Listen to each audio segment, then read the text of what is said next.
आमचे कारखाने बळकवण्याची भूमिका नाही.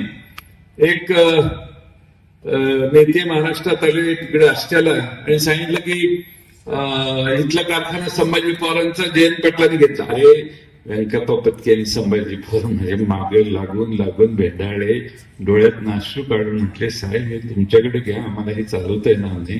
ते तसेच देत होते. मी वन टाइम सेटलमेंट केलं. बँकांना 5-6 बँकांना बोलवलं. बँका काहीतरी मला आता आठवत नाही पण 70-75 कोटी रुपये होते. त्यांना बोलून बोलून बोलून मी कमी आणलं. तेवढी रक्कम राजाराम बापू कारखान्याने एक रकमी भरली. त्यांना त्यांच्या त्रासातनं सोडवलं. करार काय होता?